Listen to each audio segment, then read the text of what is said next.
The Great Betrayal, the day everything changed, started like any other in the grand halls of the Nexus Coalition. Representatives from 872 species gathered in the floating city of Axiom Prime, their voices creating a symphony of languages that had taken centuries to harmonize. But on this day, that harmony would shatter forever. Ambassador Marcus Chen stood at the human delegation podium, his weathered hands gripping the edges as he watched species after species vote against humanity.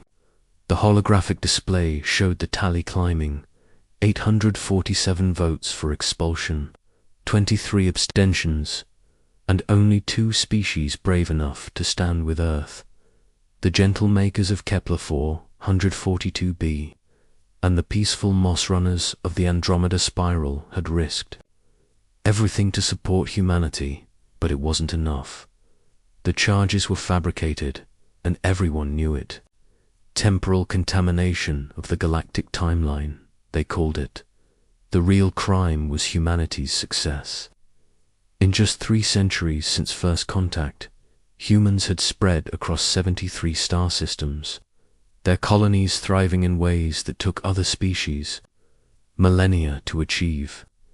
They brought music to worlds that had never known rhythm, taught laughter to beings who had forgotten joy, and shared technologies that revolutionized entire civilizations. Dr. Elena Vasquez watched the proceedings from the observation deck, her dark eyes reflecting the pain of betrayal.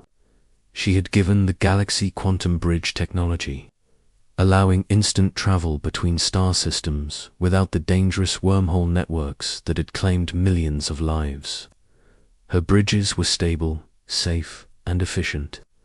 They had connected the galaxy like never before, and now that same technology was being used as evidence against her people. The Zephyrian Empire had led the charge against humanity. Their crystalline bodies pulsed with jealous light as their representative. High Christarch Zaxxon delivered the final accusations. The humans moved too fast, changed too quickly. They destabilized the natural order of galactic progression. Their very existence threatens the careful balance we have maintained for 10,000 years. What Zaxxon didn't say was that human colonies had surpassed Zephyrian worlds in just decades. Their innovation making the Empire's rigid hierarchies look outdated. Human children learned to pilot starships before they could properly walk, while Zephyrian young spent centuries in preparation chambers learning ancient protocols. The crystalline hierarchy's representative, a being of pure thought energy called the Contemplator, added its ethereal voice to the condemnation. Humans dream too loudly, their thoughts create ripples in the quantum foam. They must be contained before they tear reality itself. This too was a lie born of fear. Human dreams had indeed touched the quantum realm, but they brought creativity and wonder to a universe growing cold with age. Their artists painted with light itself, their musicians composed symphonies that made stars dance, and their children asked questions that challenged assumptions held for millions of years. The vote was called. Species after species cast their judgment against humanity. The insectoid hive minds of Tau Ceti clicked their disapproval. The gas giant dwellers of Jupiter's cousins released toxins that meant guilty in their chemical language. Even species that had benefited greatly from human innovation turned their backs when the moment came to stand for justice.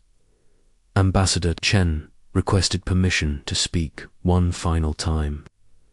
The chamber fell silent as he stepped forward, his voice carrying across the vast space with quiet dignity. For 300 years, we have called you friends, allies, family. We shared our music, our stories, our dreams. We healed your sick, defended your weak, and celebrated your victories as our own. We asked for nothing but the chance to grow alongside you, to build something beautiful together among the stars. His voice grew stronger, carrying the weight of humanity's disappointment and resolve. You fear our growth because it reminds you that stagnation is a choice. You call us dangerous because we dare to hope for something better. You condemn us for dreaming when you have forgotten how to dream yourselves. Chen paused, looking directly at each delegation that had voted against his people. You have 72 hours to return our people and our property. After that, we will trouble you no more. The coalition members laughed at what they saw as an empty threat. What could one species do against 847 others? How could humans fight an entire galaxy? They didn't understand that humans had no intention of fighting. Dr. Vasquez had been working on something far beyond quantum bridges, hidden in the depths of Earth's oceans, in laboratories buried beneath the moon's surface, and in secret facilities scattered across human colonies. The greatest minds of her species had been preparing for this day. They called it the Fold Protocol. The concept was simple in theory, impossible in practice for anyone but humans. Instead of traveling through space, they would fold space around themselves, not to another location, but to another state of existence entirely. They would step sideways from reality itself, taking their entire civilization with them. The first signs that something extraordinary was happening came from Earth's colonies. On New Geneva, the entire population of 12 million people gathered. In the capital city's central plaza, they didn't panic or cry. They sang. Their voices rose in harmony, carrying the melody of an ancient human song called Going Home. Similar scenes played out across all 73 human worlds. On Mars, the great terraforming engines fell silent for the first time in 2 centuries. On Europa, the whale song of the genetically restored cetaceans stopped mid-chorus. The orbital shipyards around Proxima Centauri powered down their forges. Everywhere humans had built, created, and dreamed, activity ceased. The coalition initially dismissed these reports as theatrical protest. Let them sing, scoffed High Christarch, Zaxxon. It changes nothing. But Dr. Vasquez knew better. Every human voice, every conscious mind, was becoming part of something larger. The Fold Protocol required absolute unity of purpose, perfect synchronization of will. 15 billion humans across the galaxy were becoming a single organism of thought and intention. The quantum calculations alone should have taken centuries. The energy requirements should have demanded the output of entire stars. But humans had learnt something in their brief time among the stars that the ancient species had forgotten. They had learnt that consciousness itself was a fundamental force of the universe, as real and measurable as gravity or electromagnetism. Their dreams didn't just ripple through quantum foam. They shaped it. On the 71st hour, as coalition forces moved toward human worlds to begin the forced evacuation, every piece of human technology across the galaxy activated simultaneously. Quantum bridges flickered to life, connecting not star systems, but dimensions. The barriers between what was and what could be began to thin. Ambassador Chen stood on Earth's observation platform, looking up at the stars for what he knew would be the last time from this reality. Beside him, Dr. Vasquez monitored the quantum field generators hidden beneath every major human city. "Are you certain this will work?" he asked. She smiled, her eyes reflecting the strange aurora that had begun to dance across Earth's sky. "Marcus, we're about to prove that consciousness is stronger than physics, that love is more powerful than hate, that dreams can reshape reality itself." The fold began at exactly 72 hours after the Coalition's ultimatum. It started with Earth's sun, For one impossible moment, soul flickered like a candle in the wind, not dimming, but shifting between states of existence. The light that reached Earth carried colors that had no names, frequencies that made observers weep with joy and terror. Then Earth itself began to change. The planet didn't disappear, it folded. Like origami made of space-time itself, the world humanity had called home for millions of years creased along dimensions that didn't exist until that moment. Continents became angles in 11-dimensional space. Oceans flowed along the curves of folded reality. The human colonies followed in perfect synchronization. World after world slipped sideways from the universe, taking their stars, their moons, their entire solar systems with them. The quantum bridges Dr. Vasquez had built became anchors, holding the dispersed human civilization together. As they stepped outside the normal flow of causality, coalition monitoring stations recorded the impossible. Gravity waves that moved faster than light. Electromagnetic signatures that spelled out goodbye in languages that wouldn't be invented for another 1,000 years. And through it all, the sound of human voices singing in perfect harmony across impossible distances. The last transmission from humanity came not as radio or quantum communication, but as pure thought directly impressed into the minds of every sentient being in the galaxy. Ambassador Chun's voice, calm and dignified even. In this moment of cosmic transformation, asterisk. The vanishing and its consequences 6 months after humanity's disappearance. The Nexus Coalition tried to pretend nothing had changed. They redistributed the abandoned human territories among loyal species, repurposed the empty colonies for their own use, and declared the human problem solved. But the universe itself refused to cooperate with their denial. The first signs of wrongness appeared around the edges of former human space.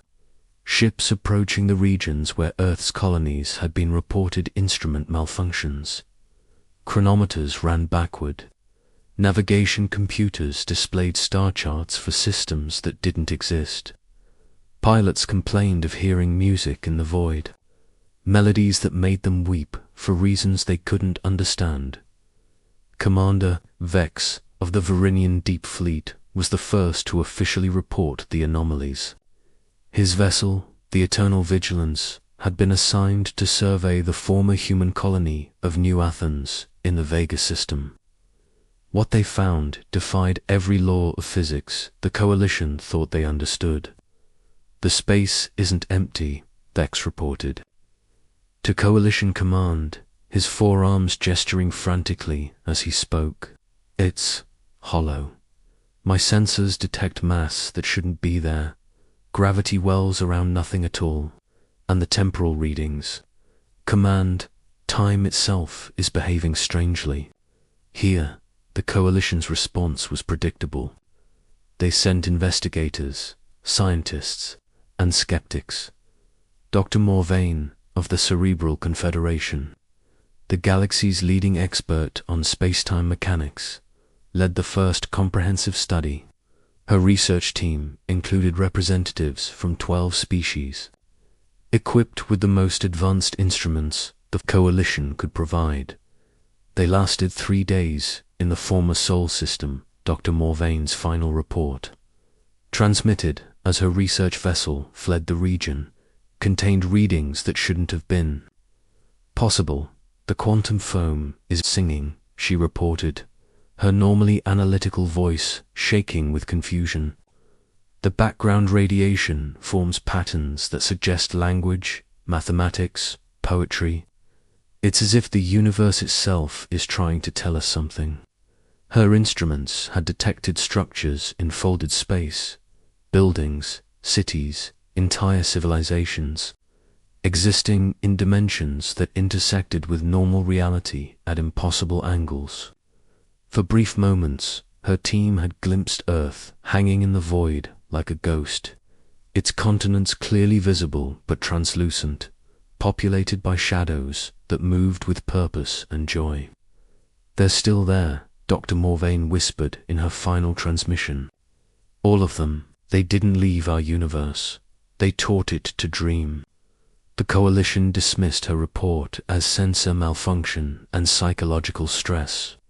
They classified the human territories as temporarily inaccessible and forbade further exploration. But the wrongness continued to spread.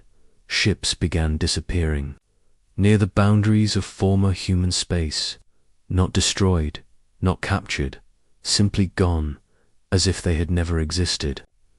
The crews were later found on their home worlds, with no memory of their missions and strange dreams of walking through cities made of light. The quantum bridges Dr. Vasquez had built throughout the galaxy began activating randomly.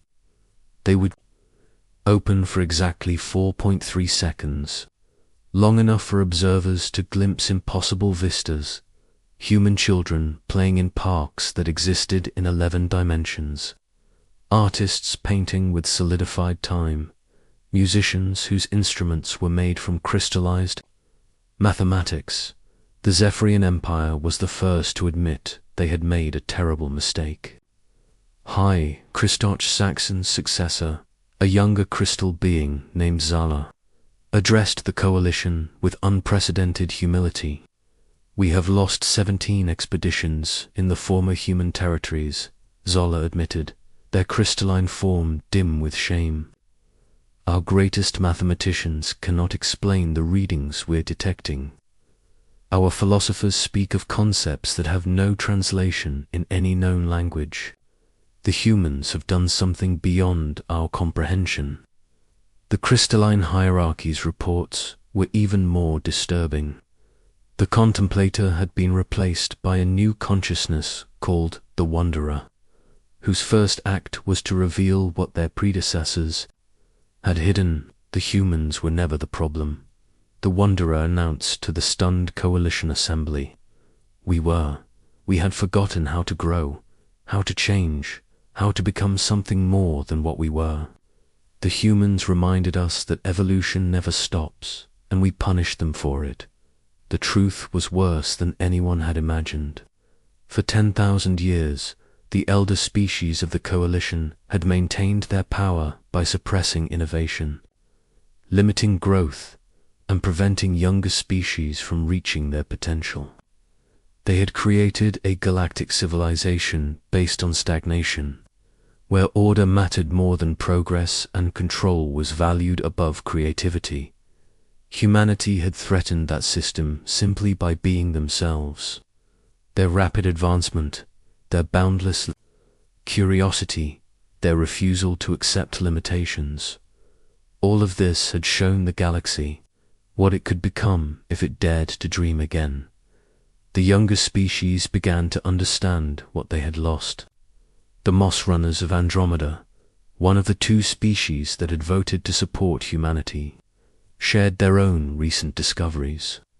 Their explorers had found messages in the quantum foam near former human colonies, mathematical proofs that unlocked new technologies, artistic inspiration that revolutionized their culture, philosophical insights that transformed their understanding of existence itself. "The humans are teaching us," reported Sage Whisperwind of the Moss Runners. "Even from outside our reality, they continue to share their knowledge. They haven't abandoned us, we abandoned them." The Coalition's attempts to recreate human technology met with mysterious success. Quantum bridge prototypes worked perfectly, but only when their builders approached the task with creativity and wonder rather than rigid scientific method. Terraforming projects succeeded when engineers dared to dream of worlds that had never existed before. Art flourished when creators stopped following ancient formulas and let their imaginations run free. It was as if humanity's departure had left seeds scattered throughout the galaxy. Seeds of possibility that could only grow when nurtured by minds willing to embrace change. The first direct contact with humanity's new existence came exactly 1 year after their departure. Dr. Morvain, who had never stopped studying the quantum anomalies despite official disapproval, detected a massive surge in dimensional activity near the former location of Earth. Her instruments registered the impossible, a quantum bridge opening from inside folded space, connecting their reality to wherever humanity had gone. Through the bridge came a single figure, translucent and glowing with soft light, but unmistakably human. It was Dr. Elena Vasquez, or what she had become. She appeared in the Coalition Assembly Hall, her presence causing instruments throughout the station to sing with harmonious frequencies. When she spoke, her voice carried across dimensions, reaching directly into the minds of every being present. "You voted us out of your galaxy," she said, her tone carrying no anger, only infinite sadness and compassion. "But we never left. We simply learned to exist in the spaces between your thoughts, in the dreams you had forgotten how to dream." She gestured, and the assembly hall filled with visions of what humanity had become.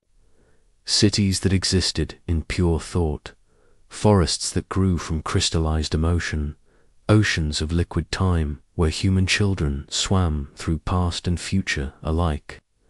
They had not just left the universe, they had learned to reshape it from within. "We evolved," Dr. Vasquez continued. "Not just our bodies or our technology, but our consciousness itself. We became something new, something that could exist in harmony with the fundamental forces of creation. We became living bridges between what is and what could be." High Christarch, Zala dared to speak. Can you forgive us? Can you return?" Dr. Vasquez smiled, an expression that somehow conveyed the warmth of 15 billion human hearts. "We never left, and we hold no grudge, but we cannot return to what we were. We have become something more. The question is not whether we can return, but whether you are ready to join us." She explained humanity's true gift to the galaxy. Their departure had not been an abandonment, but a transformation, a demonstration that consciousness could transcend physical limitations, that love and unity could overcome any barrier, that dreams had the power to reshape reality itself. "You can follow our path," she offered, "but only by choosing growth over stagnation, creativity over control, wonder over fear. The bridges we built are still there, waiting for any species brave enough to cross them." The offer hung in the air like a challenge and a promise. Some species, terrified by the implications, demanded that the human presence be banished forever. Others, inspired by the possibilities, began planning expeditions to the edge of folded space. The gentle makers of Kepler 442b were the first to accept humanity's invitation. Their entire species, small in number but vast in heart, gathered in their crystal ships and approached the quantum anomalies with songs of hope and welcome. They disappeared into folded space, but their departure felt different from humanity's exodus. It felt like a graduation, a species taking its next evolutionary step. The moss runners followed soon after, their plant-like bodies dissolving into streams of consciousness that flowed through dimensions humanity had opened. They left behind messages of gratitude carved in living wood. "Thank you for showing us how to grow beyond the soil." As more species made the choice to evolve, the Nexus Coalition began to crumble. The rigid hierarchies that had maintained order for millennia could not survive when their subjects discovered they could become something greater than their rulers ever imagined. High Christarch, Zala, in a moment of clarity that surprised even herself, dissolved the Zephyrian Empire's claim to power. "We choose growth," she announced, her crystalline form beginning to glow with new possibilities. We choose to learn from our fears instead of being ruled by them. The crystalline hierarchy's transformation was even more dramatic. The Wanderer gathered all of their consciousness into a single moment of perfect understanding and emerged as something unprecedented, a collective entity that existed simultaneously in thought and reality. Bridging the gap between the philosophical and the physical, Dr. Vasquez appeared one final time, her form now barely visible as she prepared to return to humanity's new existence. "The bridges are open," she announced. "The path is clear. But remember, evolution is not a destination, but a journey. We will be here, in the spaces between thoughts, in the dreams you dare to dream, helping any who choose to grow." She began to fade from view, but our final words echoed across the galaxy with the force of universal law. Consciousness is the true foundation of reality. Love is the energy that shapes all existence, and dreams are the blueprints for tomorrow. Use them wisely. The coalition that had voted humanity out of existence was gone, replaced by something unprecedented, a galaxy learning to dream again. Species that had been enemies for millions of years discovered they could become allies when they stopped fighting over resources and started sharing possibilities. The quantum bridges humanity had left behind became highways of consciousness, allowing beings to share thoughts, emotions, and experiences across impossible distances. Art flourished as never before. Science advanced in leaps that would have taken millennia under the old system. Philosophy evolved from ancient dogma into living exploration of infinite possibility, and in the spaces between stars, in the dreams of every sentient being, humanity continued to exist and grow and evolve, proving that love truly was stronger than fear, that unity could overcome any division, and that consciousness itself was the ultimate frontier. The galaxy had learned its lesson. Never again would they punish a species for daring to dream. Instead, they would nurture every spark of creativity, celebrate every moment of growth, and remember that the universe itself was alive with infinite potential. Humanity had kept their promise. They had troubled the old galaxy no more. Instead, they had given birth to something new, a cosmos where every being could become more than they ever imagined possible. The age of stagnation was over. The age of dreams had begun. Asterisk.